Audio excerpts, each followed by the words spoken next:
काका लाना, ओ काका लाना।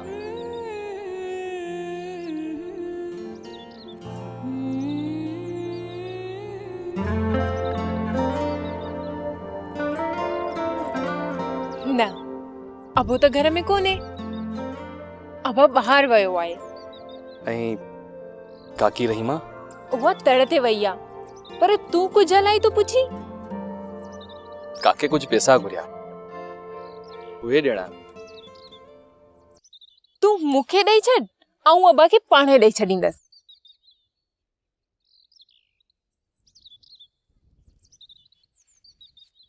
ही केतिरा पैसा आहिनि? ये जेके भी आहिनि तुंहिंजे सिर तां सदके घोरिया, ऐं ये पैसा आऊं काके अलाने खां कॾहिं बि कोन वठंदुसि। पर ई ॻाल्हि तू अब्बा खे न चइजांइ। चरियो आहियां की जो तुंहिंजे अब्बा खे चवंदसि। हिकु ॻाल्हि सुण, कहिड़ी? हिन भेरे तू अब्बा खे होड़े ते कोठे वेंदे न? इहो मुर्गो पंहिंजे लाइ सुठो सवण आहे। को?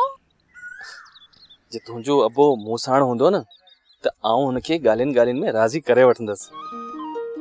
तू रुगो अब्बा खे राज़ी कर, अम्मा खां तू छुटो आहीं। बस तू वेठी ॾिसजांइ त आऊं कीअं थो हिन ॻाल्हि खे ठाहियां। चङो पोइ आऊं हलां थो। ठीकु आहे।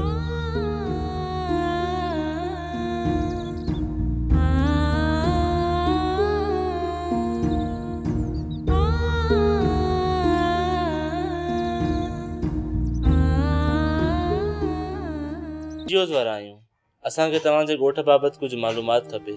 छा तव्हां मालूमात ॾींदा? बाबा असां सभु कुझु मालूमात तव्हांखे सुणाईंदासीं, पर तव्हां असांजी बनियूं त कोन विकिणी छॾींदा। पर असीं तव्हांजी बनियूं छो खपाईंदासीं?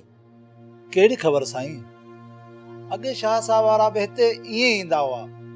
पोइ बाबा हुननि असांजूं बनियूं बिजली वारनि खे विकिणी छॾियूं। साईं, शाह साहब सच फरमायो आहे, पाणी मथे झूपड़ा मुर्ख उञ मरनि। जीअं बिजली जा पखा पाणी जे मथां फिरंदा आहिनि, असांजो अंदरि बि ईअं विलोड़बो आहे। अदा ॾिसो, इहो कमु गवर्नमेंट जो आहे। असां गवर्नमेंट खां थोरो हटी करे कमु करे रहिया आहियूं। अगरि असां तव्हांखे कुझु ॾेई न सघियासीं त खसींदासीं बि कान। ॾिसो अदा, असीं फ़िलहाल तव्हांजे हिन इलाइक़े जी सर्वे करे रहिया आहियूं। जेकॾहिं मथां कोई बि प्रोजेक्ट आयो त असीं तव्हांजी ज़रूर मदद कंदासीं।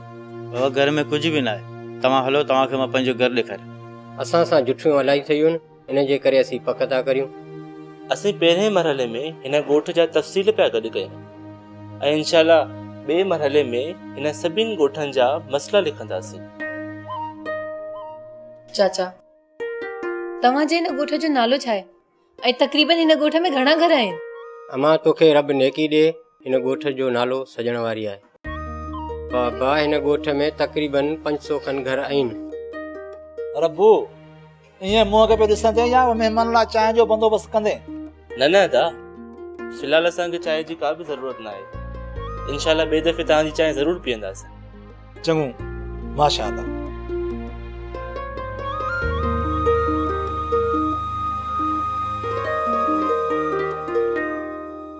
हाणे ड्रामा सीरियल पाणी ऐं प्रीत जा तमाम एपिसोड्स ॾिसो HD क्वालिटी में। विजिट करियो सिन TV HD ड्रामा। सब्सक्राइब कयो असांजो ऑफिशियल YouTube चैनल सिन TV HD ड्रामा ऐं वधीक अपडेट लाइ बेल आइकन खे क्लिक करियो।